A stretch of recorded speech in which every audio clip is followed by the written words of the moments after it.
I'm Spike, and I'd like to introduce the filmmakers. We're very fortunate to have them all here. Michael Shawver, our editor, or their editor. Ludwig Göransson. Durald. Ohanian. And of course, the one and only Ryan Coogler.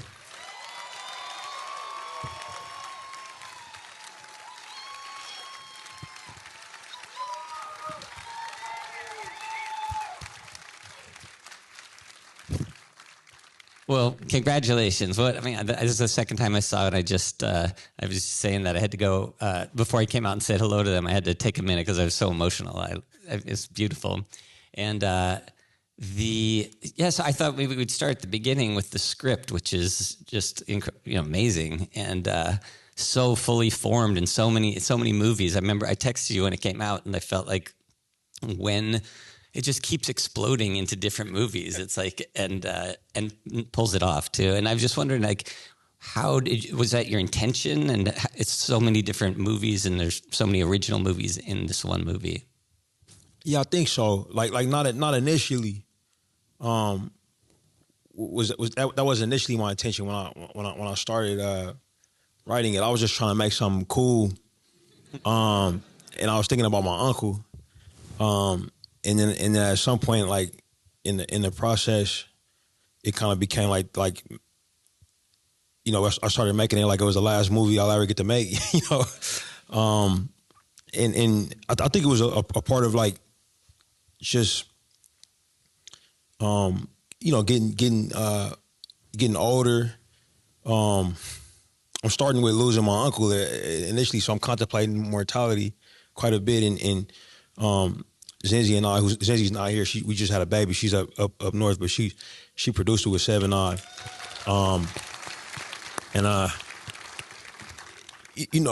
Like all of our friends, we make movies with all of them, and we all are having kids. The kids are getting older.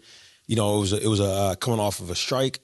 I think we were in the strike when I started putting pen to pad. And like we started to get this feeling of like, our lives are all changing, man. What if the ability to just run off and go do something cool goes away before we get to really do something that's really us, you know what I mean, and nothing else.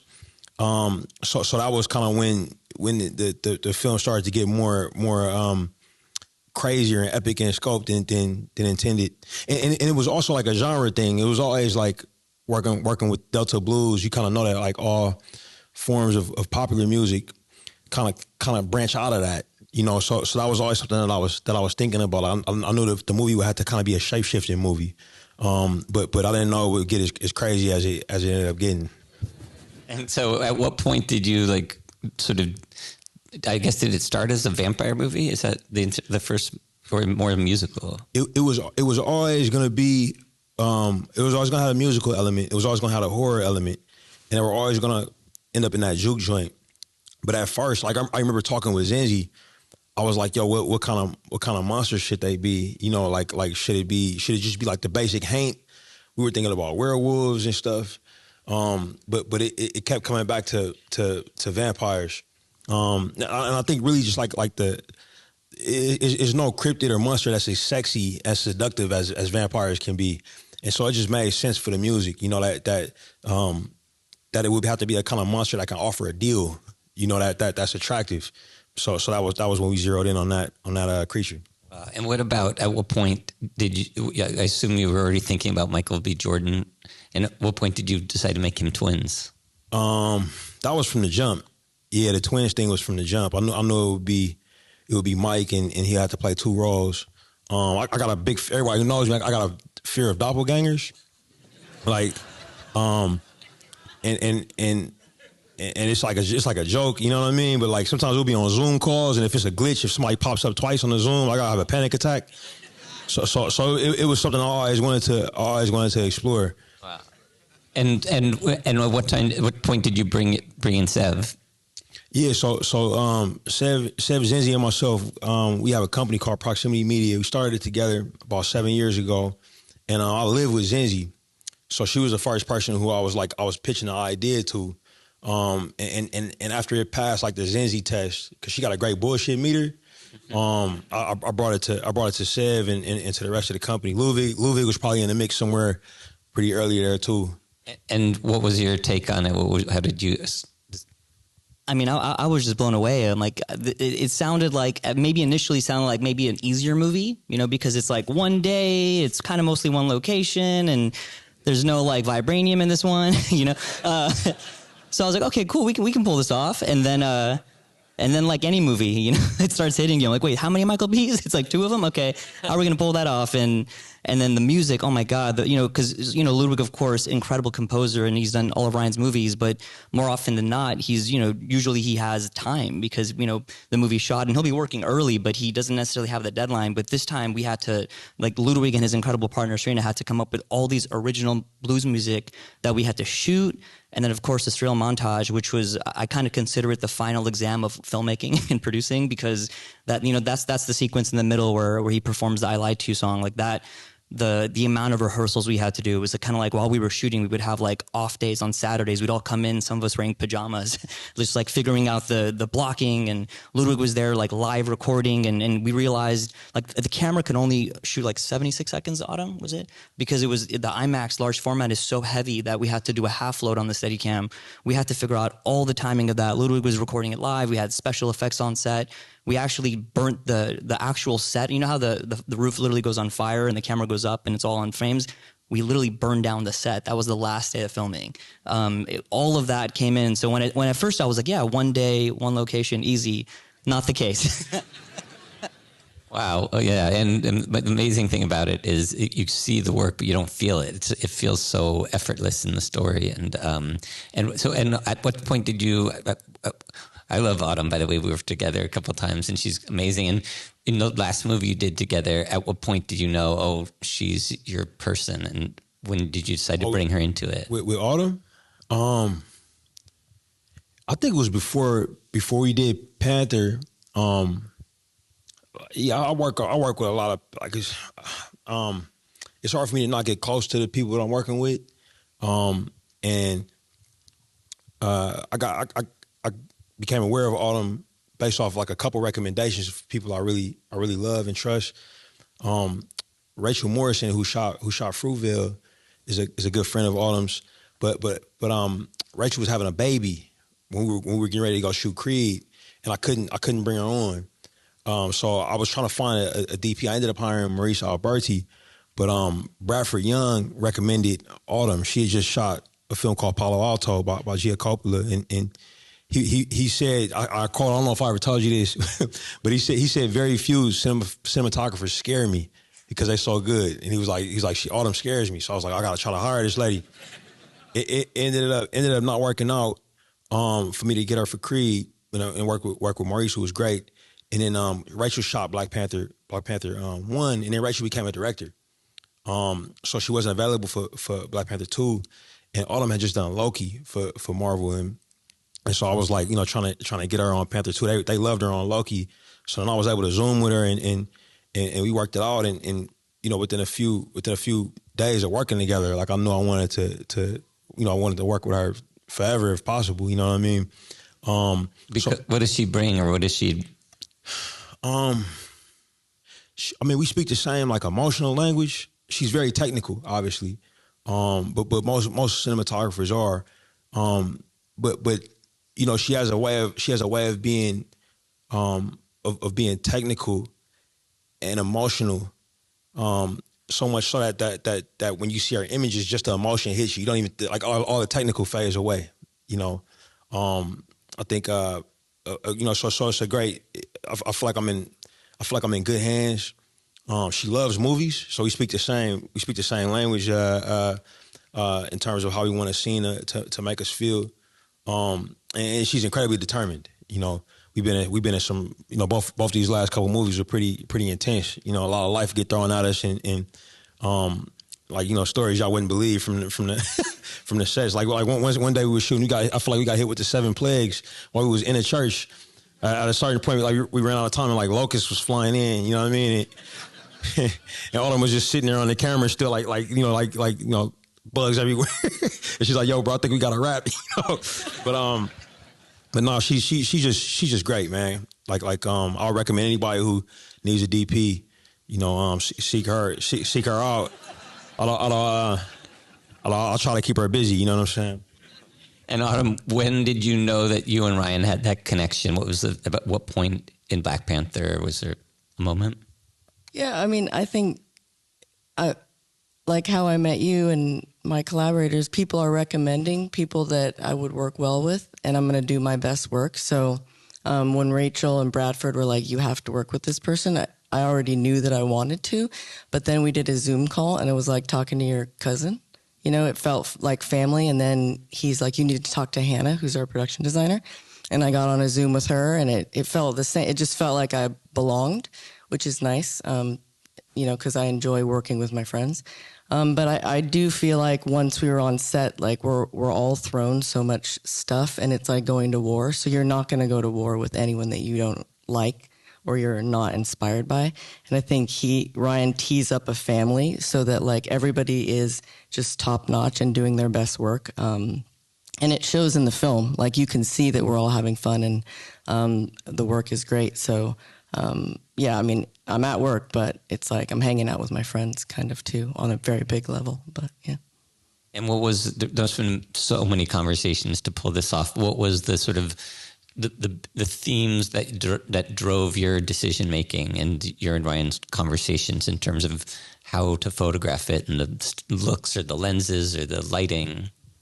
Yeah, I think for me, and I guess this is since it's our second film, the first time that I get inspired is he usually calls me. Like I read the script, and then, we're not in the same town, so I'll exchange an email and just give like my first impression of what I've read.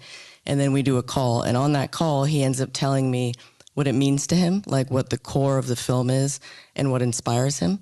And from that call, to be honest, I feel like I get it. And he gives me usually one reference off of that call. And in this one, it was a book of photographs by a woman named Eudora Welty. And after I bought that book of photographs, it just made sense. Like I could tell what he was after and kind of the core and emotion within it. And he does that really well, because I feel like once you have that as a filmmaker and like what they're after, you protect it, right? It's like you protect that in every technical thing that you do, because they voiced it to you from the start and you can feel it. So it's really that call, and I always love that call. And then obviously every day we go over stuff, and he'll throw other references at me, which we have. But I think for me, that's how I work. It's like I need that one call from him. Yeah. That's amazing. And Ludwig, I realized just that you were a producer when I just watched it, which makes sense because the amount of music and the sort of inherent storytelling aspect of it is profound. And so at what point did you guys start talking? At what point did you start making music? And how, it really seems so seamless and also so dense, where it's going from blues into, all these other genres, or blues with the sort of tension and telling this, sort of the stressful vampire don't get bit story. Yeah, no, absolutely. Ryan, while he was writing the script, I think he called me and on FaceTime, and I saw he was sitting at his house with a guitar in his lap, and he was like, "Hey, how do I play this lick?" And I was like, "Oh, okay, why do you want to learn how to play guitar?" And it was like, "Oh, I'm working on a movie about a guitar player." So I was when he said that, I was kind of ecstatic because, those I'm also a guitar player, but just those movies that are so deeply about music, I can remember. Through my life, I've only seen a handful, and those have been, as a musician, has been very special to me. And to get a chance to work on a movie about music, I thought was just a once in a lifetime kind of thing. and I think Ryan was also very smart, because he was like, "Oh, would you want to be also helping out like as an executive producer?" And I was like, "Yeah, that sounds great," not knowing how much work that was going to be, because it's there's so much music in the film, and Serena, my partner, and also she's executive music producer. She was like, we were going through the script, and she was like, there's no way we can do this movie unless we move to New Orleans to set. And I was a little hesitant about that because I like to be in my studio. I like to be in a little music studio by myself. But so this was a completely new adventure, going out to New Orleans, living there for 3 months, 4 months, hanging out on set almost every day. They did a month of night shoots. Like you have to get there at 5 p.m. and then I find out we're going to shoot the music scene last at 3 a.m. in the morning. It's 2 hours outside of the hotel, so I can't go back to the hotel. So I'm just hanging out. Yeah, I mean, it's great. What's great though is that, like Autumn said, like it's a family, right? So all of the people there, we're friends. We known each other. We've done 4 movies together, 5 movies together, and so it's really fun family. But I think one of the things that Ryan told me that I thought was so interesting about this movie is that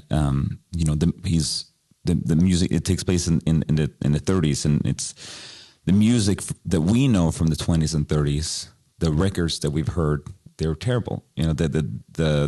The technique of recording, those audio recordings doesn't sound good. Just like they say in the movie, they sound like horseshit. And so what if we, and also I like what you said, Ryan, about how it's almost like when you look at photos from your grandparents and it's black and white, that's how people think that the world looked back then, right? And that's how people think the music sounded like in the 20s and 30s. So what can we do to, bring that to life in maybe in a way that it felt like at that time? And so, meaning in terms of and so did you deviate from how they would have played it and add layers to it or try to make it sound like what it would have sounded like in the room? Well, first of all, we needed to find really great musicians, and find an actor who was also an incredible musician. Because back then, if you listen to, those old records like Robert Johnson or Tommy Jensen, and Ryan kept sending me music that he was inspired by throughout writing the script. If you listen to that music, it's incredibly complicated. Like the musicianship and the technicality, and there's sometimes the performer is singing. He's singing like he has 3 different types of voices in one song. And on the guitar, he plays guitar, bass, and drums. It's a whole band, but just playing on. So that we had to find an actor. It was hard, but we finally found Miles Caden, and boy, was he incredible. I mean, he from the moment we heard his voice, we know this guy's really special. But he didn't know to play guitar, so yeah, but he but I could tell he's a musical savant, so and he's a very serious person, so he had 3.5 months to learn how to play, and it's also not easy guitar playing. I'm a guitar player, I know playing slide guitar, playing melody is very difficult, and what he pulled off, I mean, when I met him in New Orleans a week before shoot and saw him play, I was blown away. And Ryan, what you've worked with Ludwig for a long time. What was it that drew you to him, and why do you keep working with him? And what's his approach that works with the way you work? Oh man, me and him met 2008. We met in 2008. And I mean, we've been working together since then. And he's just really good. Number one. Everybody up here, they're not up here because we friends. You know what I mean? They all are top class in the world at what they do, and Ludwig's really humble, but he's just a fucking incredible musician, and he's really smart and really cool. So we met while we were in graduate school, and he was really the first composer that I really knew. And I knew he was in school with a bunch of other composers, you know what I'm saying? And I imagine everybody was a multi-instrumentalist and really talented, which they all were. But I remember hearing his work and it being like a serious cut above. to the point when I'm like, oh shit, that's my friend. You know what I mean? Like I heard his work after I got to know him. You know, and yeah, like he went pro. He went pro before all of us. Like he bought a house before all of us and shit. You know what I mean? Like no, it's just real. It's just real talk. Like half the furniture in my house is because I seen it in his house. Like. And slept on it when I didn't have a place to sleep. You know what I mean? It's like, okay, when I get on, I'm gonna buy a chair like Ludwig's. You know what I mean? But no, he's brilliant, man. Like he'll tell you he can only play the guitar, but he can play everything. He has he doesn't judge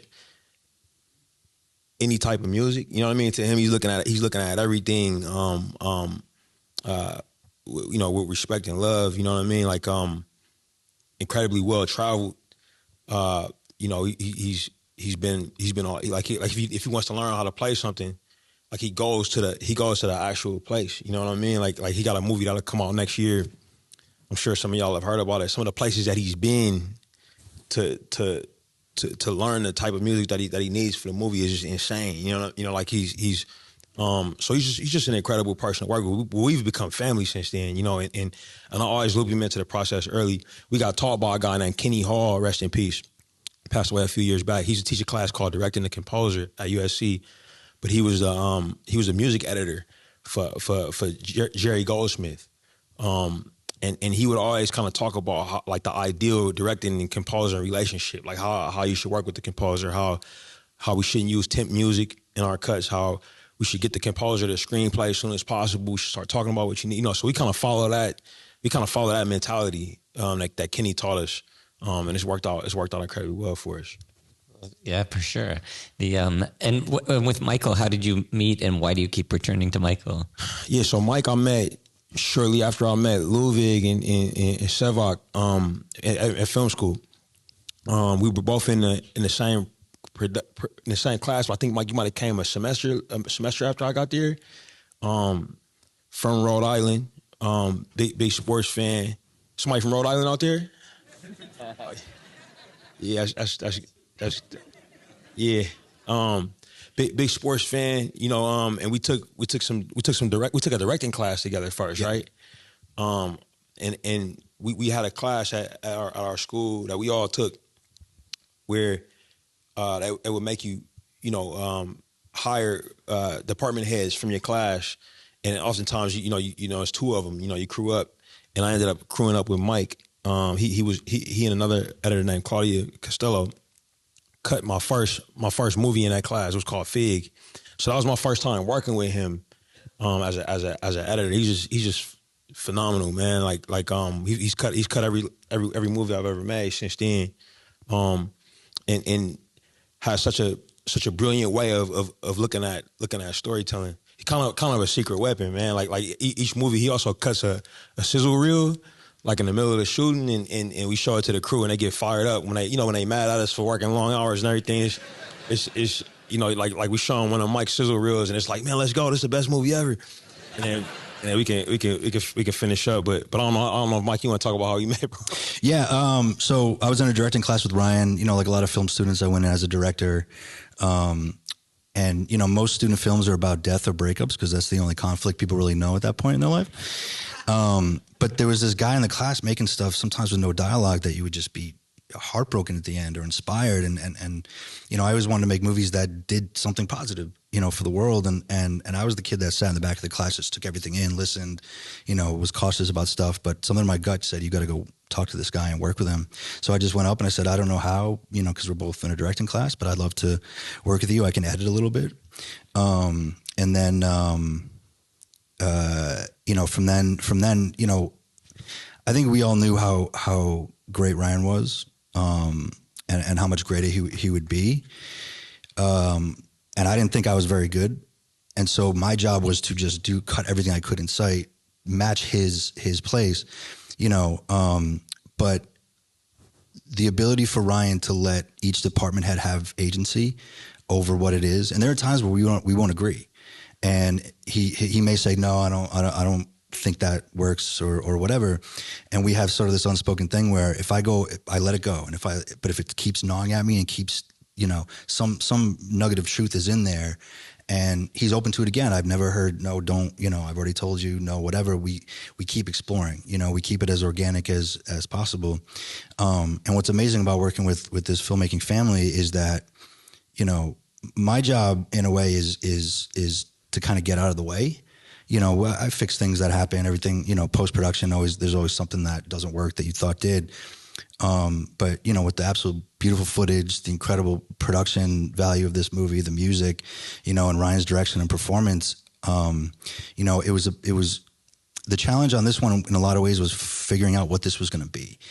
A lot of our other movies we had, as artists, and everybody here knows it, you look at stuff that inspires you to keep inspiring you, or to see what people did in the past, your filmmaking ancestors in a way, and for us, there wasn't any hard and fast version of this that had existed before, and you kind of wade through these sea of notes and dodge some and block some, but truly allowing whatever this movie wanted to be to come out and to be actually what it was, and in a lot of ways it was help fostering and just being the gatekeeper of it, as opposed to trying to force something for it to be what it's not. And how long did you edit till you lock picture, and how much? I got to imagine, like, there's just pacing wise, when to get to the next big thing, or even when to get to the next movie, or how to sort of make all the tones work. What was that process? How long did it take? How long was the movie at different times? Yeah, that's a great question. I mean, I think, you name it, and we had a version of that length and of that time. The first editor's cut was about three hours, and it worked.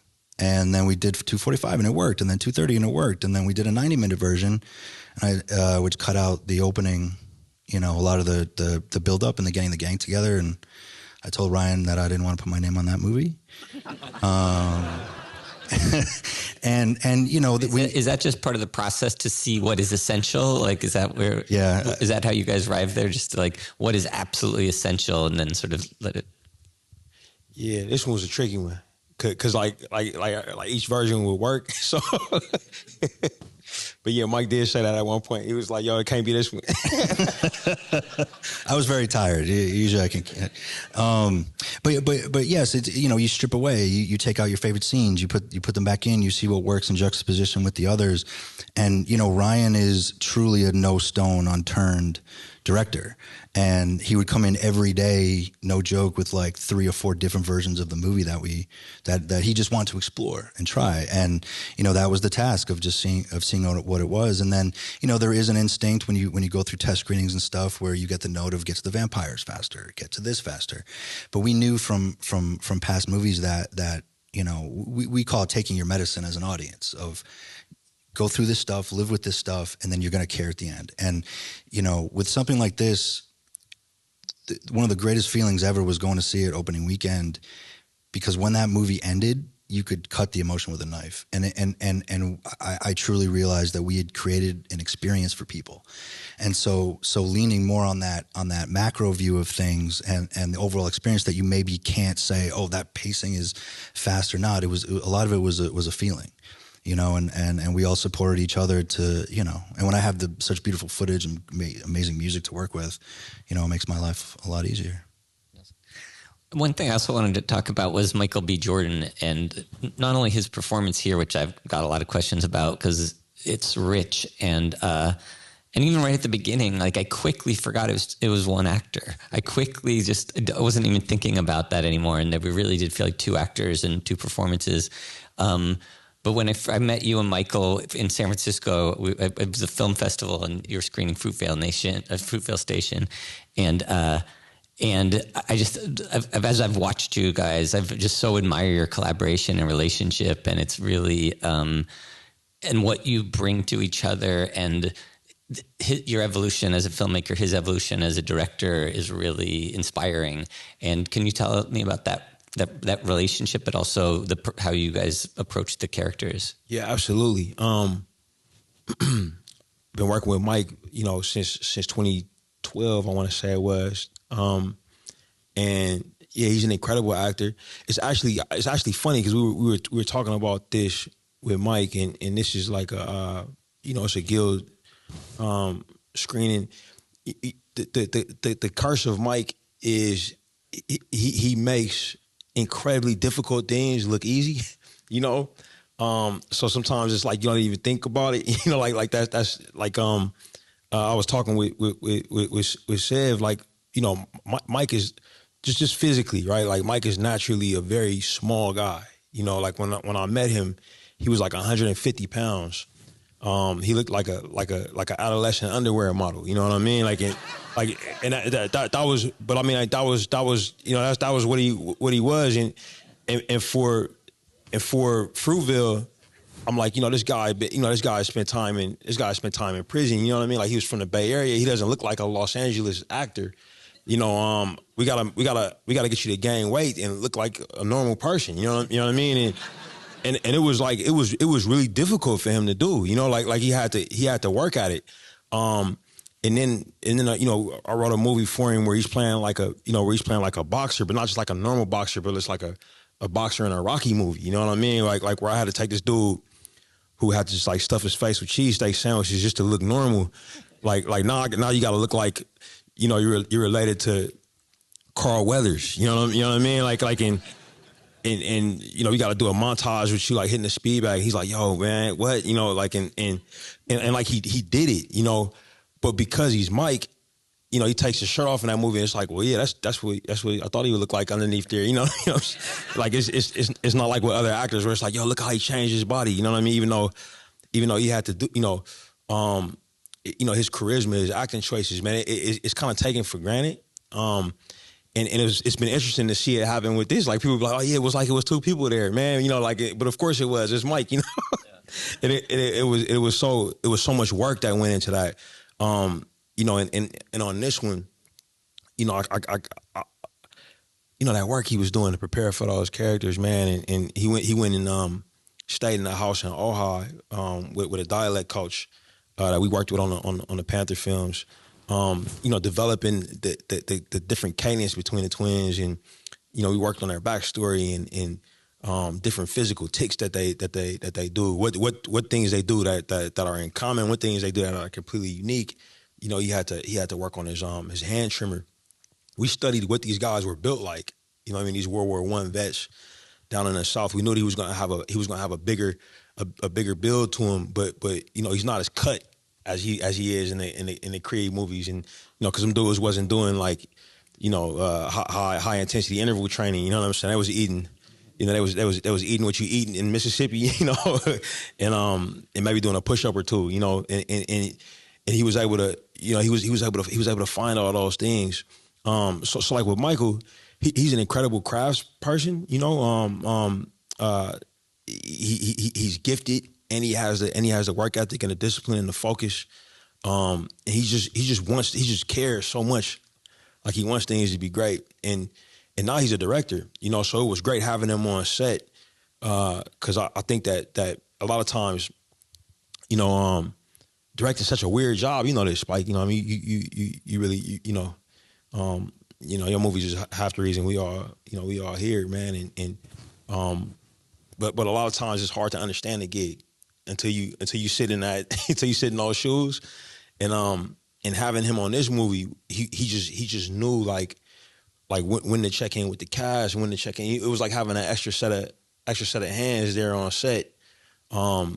Amidst all the other things he was doing, man. So, again, any of y'all that's going to make movies, definitely try to get Mike if y'all can. You know, he's great. But I'm gonna try to keep him busy still. You know, so best of luck. I'm just curious. This movie is one of the things it's obviously so difficult to make. Like, just the what you're shooting for, and how effortless the storytelling is. I'm just curious if there's a moment that this is one of the hardest moments of the thing, where you just, and maybe you guys could each tell the story, and we'll get a sort of a collage of the experience. I can just easily tell it was a surreal montage. I mean, that I remember just when I read the script and I was reading and I got to the point where the surreal montage, where the music goes into montage when you meet the ancestors, the past, present, and future. And I had goosebumps reading it. I was like, I could never even have imagined this, and let alone like being able to work on this in a movie this size. And and I knew it was going to be a lot of work. Like Ryan we've done a few movies with big musical montages, and those have always been like the last thing we finish. But for this one, for the surreal montage, you know, what was so great is that Serena and I, we were in New Orleans. We were working closely with Auden, with Sev, with Michael Shawver, and the visual effects department. We had meetings, you know, weeks and weeks ahead of this filming this scene. And I've never prepared like this for anything in my line of duty, where I get to kind of really stake out exactly what we're gonna do. You know, we have a meeting with the choreographer. We're going through the scene and just meticulously planning it out. And I also had my computer there, so I was almost like DJing it when we're shooting it. It was a surreal moment to just be part of, and I'm so happy how it turned out. Yeah. Any other locust stories? We had there was that one time that alligator showed up on set. Like true story. We really shot it in the elements, you know, and our production designer Hannah Beekler is amazing. A lot of the locations you see, like the church, for instance, Annie's shack, Joan and Bert's cabin that Remick shows up at, those are ground to top like builds that Hannah really wanted to make sure we could do it authentically. So part of that meant where we were shooting the juke was like an active swamp. And one day I heard something on the walkie like alligator on set. So I just thought maybe that's like a cool like you know, like a DP tool that you guys use, like caterpillars, whatever. And then it's like, oh shoot, there's an actual alligator on set. And the animal handler, fun fact, they actually like arrest the alligators. Like they like tie their hands together. Alligator was safe. But I mean, to me, like the memory that comes to mind is there's a sequence in the middle of the movie where Remick has now turned a number of our juke joint partiers, and he's having a dance party. The Rocky Road to Dublin sequence. We, you know, like any movie, you kind of schedule your day the best you can. We had a good chunk of time in the middle of the night that we had to shoot that. But just as it happens, you know, things go late and, you know, natural things, of course. And we found ourselves having a very limited amount of time to shoot that. And it was incredible. Everyone on the stage, everyone on our cast and crew, everyone was locked in. We got to pull this off. And the frenzy that we pulled that off was incredible. I mean, it was like literally like we had like the sun was coming up and I think you guys are shooting, like you guys are trying to change, you know, block the sun, whatever we could do to just get the sequence. And that final moment of Remick, like, you know, like being everyone tackling him because they're so happy. The moment we all cut, we all just jumped on Ryan. We're like, we did it. And the sun was coming up and we hadn't slept in 2 days and we all went and got tacos. So yeah. Well, just to end this, thank you everyone for coming. I was just curious, like I found this movie very moving, and I'm just curious, Ryan, what moves you about this movie? Oh, everything, man. Everything about it. Like you were asking this question, like what was the most difficult day? You know, all the days were hard, bro. Like, but I so loved making this movie, bro. Like it was. And I've been blessed, man, in this industry to be able to have made movies every time. I made movies that I love. I made the movie that I wanted to make at the time, you know, and that's an incredible blessing. You know what I mean? I'm aware of that, and I try to maintain that awareness. But there were days on this movie, bro, that were like surprisingly emotional. You know what I'm saying? You know, it's the idea started with me losing my uncle and the sacrifice that, you know, if I could play my cards right, I would be there when my uncle transitioned. I was in an editing suite. I was at Wildfire Studios in LA, cutting Creed, and got the call about one of the most important people in my life passing away, and I had to go in the hallway and cry my eyes out, and then go back in and finish locking picture for a screening or something. You know what I mean? Like that. The whole movie is about the sacrifice that you make for following your dreams, right? And so the film was I wrote the film with this in mind, but you get so busy that you're not thinking about the actual thing that you started for. You just trying to make the day, right? You know what I mean? Like I'm sure when you wrote Her, it was about something substantial. But some days you in there, you just trying to hurry up and get your shot before they kick you out the facilities, right? You're not thinking about but so day one, we shooting the movie, man, and we shot a little bit day zero. The scene where Miles and Mike are in the car, he plays traveling and Mike's freaking out. That was the production day zero. So that actually started before official started photography. Our actual first production day is the post credit scene when Mike comes in the Coogler sweater and sits down with 80-year-old Sammy and that was day one, right? And I'm in there, man. And we were behind, and Buddy was like, "Yo, get me out of here," because he's not used to the film set schedule. You know what I'm saying? Like he's like, "Yo, 12-hour day. What is this?" And I remember we were doing it. We were into the scene, and Mike's in there, and he got the fucking high top fade, and and we into the scene, and something wasn't working with the blocking. Like at the end of it, you know what I mean? Like he pays and he gets up, and this happens from time to time, right? You looking and it's like something's not right, and then Mike says, "Oh, well, should I hug him? Like let me just see how this feels." So he does it, and he goes in for the hug, and I'm like, "Oh, that's great, that's it." Because it looks like he might bite his neck. You know what I mean? Like so like I like the tension of that. And then he did the hug, bro. And I'm like, that's perfect. And he gets up, and I get choked up thinking about it. I saw myself hugging my uncle. You know what I mean? Like, and it was crazy. It was he was dressed just like my uncle. I thought I was dressing him like Smoke. You know what I mean? Like, so y'all give him the hat like Smoke and put him in all blue, bro. He was wearing like the clothes my uncle, and I somehow subconsciously I addressed his, my uncle's favorite musician up as him, and didn't realize I was what I was doing until Mike hugged him. You know what I'm saying? So yeah, like that. I had to take a little break.